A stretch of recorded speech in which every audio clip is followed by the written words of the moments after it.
here. I'm here to help you.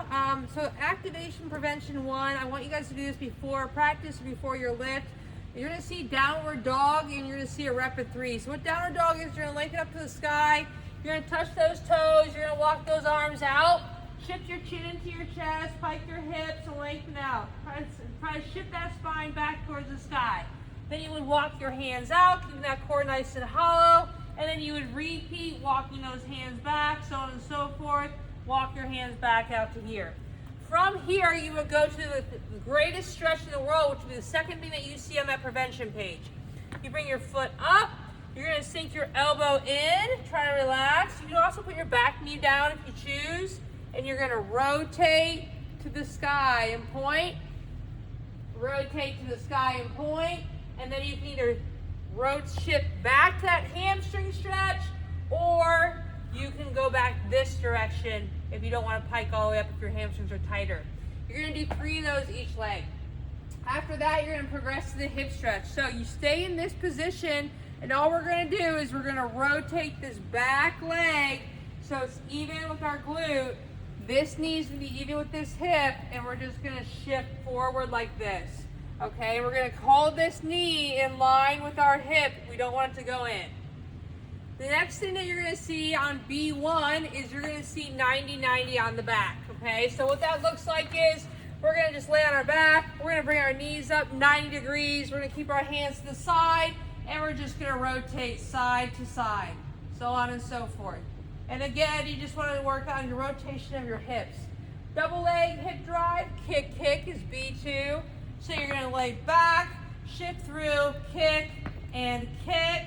Try to keep those hips even when you go up. Then right back down, shift back up to a kick, and then right back down. After that, you're going to do a fist or ball squeeze. So a soccer ball or your fist. You want to squeeze this ball or your fist between your knees as hard as you can. You want to pike your chin up, hollow out that core, and you really want to feel that burn on the inside of those legs, okay? And that's going to work on our adductors and our abductors. After we do that for 20 seconds, you're now in the last segment, which is C1. And C1 is a 2-foot mini hop over and back. And that's just getting your joints, you guys, used to loading. So literally, you're just jumping over, back, over, back, over, back. That's all it is. You're just trying to get your joints used to loading. And then from there, you're going to go to shoulder taps, alternating. So it's a high plank, and you're just going to tap without waddling. What you don't want to do is you don't want to waddle, okay? And you don't want to sink your hips. You want to keep your back nice and tight. You want to tap side to side. And then from there, the last thing you have, you guys, is a 2-foot hop to a single leg deadlift. So again, it's just a 2-foot hop, 1, 2, and then you're going to go to a single leg deadlift is when you bend your knee, and you're just going to put your arms down, and you're going to sink those hips back. Kick that leg back, come right back, okay? And again, it's 1, 2, you land it, you stick it, sink that knee, push your hips back, come right back. And when you do that, what you don't want to do is you want to keep your knee behind that toe. You want to shift the hips back. You don't want to fall forward, and you definitely don't want that knee to go in. You want your hip, your knee, and your foot all to stay in line when you shift back. You're going to do around that 2 to 3 times. And you guys are done with AP 1. All right, hey ladies, so what we're going to do here is activation and prevention 2. So A1 says tipping RDL to a toe raise. So we're maybe in deadlift, so it's a single leg. We're going to keep our core nice and tight. When our back leg goes back, our chest will then go down. So if I'm here and I'm here, okay, we're going to go to our tipping RDL. Both legs straight. This knee's slightly bent, not to hyperextend. We come up, and then it's just to the toe raise. That's all it is, okay? And you're gonna go ahead and do a set of 5 of those each. After that, you're gonna go side to side skater hop. Again, just making sure we're giving in to our knee, nice and gentle, getting our joints used to loading. And you just skate, put that foot back, skate, put that foot back, skate, put that foot back. And again, you're just looking like a skater. To each their own there. If you wanna start off with little skater hops, then if you eventually want to go big, that's up to you. You're just working on the loading of the joints and getting used to that lateral and plyo movement. After that is going to be a high plank with single arm pulls. You can do this with a dumbbell. You can do this with your body weight. I'll show you a dumbbell just for the heck of it so you guys see it. So you're just a high plank and you're just gonna pull, come back here. Pull, come back here, okay? Or you go body weight. You just rotate it up, keep that core nice and tight. Rotate it up, keep it up nice and tight. Again, you're just working on keeping that core nice and tight. It's a different variation of a plank and activating the body. You're then gonna shift to B1. B1 says 90-90 hip swivel. So hip swivel, when we're here, we're gonna make sure our feet are 90-90. We're gonna sit up nice and straight. You're gonna feel this in your hips. You can push down on this knee, and then we just shift it to 90-90. We go the opposite direction. You can shift and look over your back shoulder. You can look over your near shoulder. You're gonna feel all that pull in the hips, and all we do is just shift again. We sit straight up and push that knee down. After you do that, it's called a child pose. A child pose is also, you're gonna hear that in yoga. For some of you guys who do yoga, you're gonna start off in this position here. You shift your arms out in front, and all we're gonna do is we're gonna sink back to child pose, and then come right back up to that neutral position again. And then all we're gonna do again is you're here, you sink back to child pose, shift that glute back to your heels, lengthen out through the lats there, and then come right back to this neutral position. Okay? After that, you're gonna go to pigeon with rotation. So pigeon, so you're here, you're gonna bring your right knee to the back of this left hand here. Now, once you do this, you wanna shift your hips back.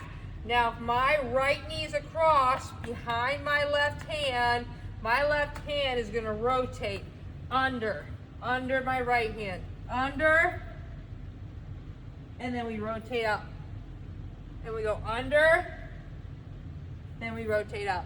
And you're just gonna switch that. So then you come right back to here, your left leg goes over and across behind your right hand. You're gonna shift the hips back, take that right hand, shift it under that left, and then open up. Shift it under your left, then open up. So on and so forth, okay? That should open up those hips. Now, you guys have to have mini bands, or if you have bands that you can double up, or if you have bands that you can put underneath your feet and then shift up over top those shoulders, you're gonna have to put the band hip drives, okay? So band hip drives for single leg, how that would be is you would lay on your back, you would take that band that you guys have, and you're gonna put it over top of your waist, and you hold that band down, and you drive up. 1, drive up, 2, drive up, 3, okay? And then you switch up your legs obviously on that. The next one you have is band side plank with the knees to elbow. So again, you would just double up that band around those knees. You come up to here, and can you go up against that band and come back? Up against that band and come back, okay? Lastly is gonna be the 4-point mini band squat. So again, band either underneath the foot up to the shoulder or 2 bands around the knee. All we're gonna do is do 4 points. Up, 1, 2, 3, and then behind us, 4. Notice I shift my hip back and bend my knee every time. I'm learning to load that hip, load my joint, keep my knee in line with my toe, and then point out. 1 and up, 2 and up, 3 and up, 4 and up. And you can obviously elevate yourself. You can put yourself on a 6-inch pad. You can put yourself on a disc and do that as well. All right, thanks so much, ladies. Appreciate it. All right, guys, so for AP3, you're going to see A1 is going to say alternate side lunges with hand touches or bag throws. So if I did hand touches, all it is I'm going to go out, touch my hand, push my knees, my hands inside my knee there, keep my hips back, come up, and then hands down again. Push that knee back, or hips back, hands down, up. And then now if I had a bag and I'm going to throw it, it's the same thing. Down, pick it up. Okay, and then we switch. Down, pick it up. That's all that is. After that, you're going to work on your single leg hip rotation. So to show you, the single leg RDL is what I showed you already. Okay, but now we're going to open up our hips. So if I'm here, I'm going to go to my single leg RDL. And now can I open up my hip and come back down? Then come up. Okay, without my knee going in when I do that, because a lot of your guys are going to want to do that again, So if I go down to my single leg RDL here, can I open up my knee and come back without exactly like what I just did? Okay, it's okay if you fall. Your body's gonna learn how to adjust to it. But a single leg RDL, can I open up my knee and then come right back down, okay? Without your knee shooting inside, okay? You can also put your back foot, may help you. If you do your single leg RDL here, and then open up your knee, come back down.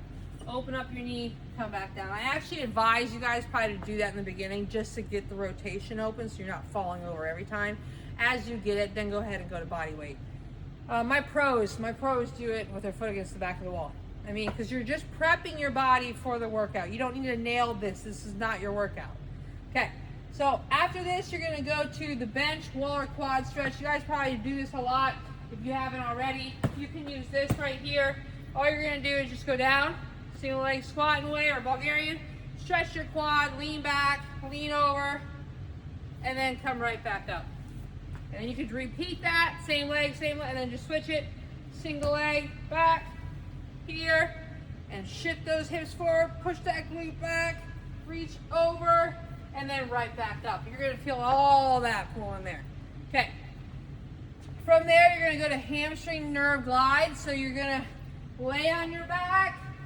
You're gonna put your glute literally against this wall or a wall, okay?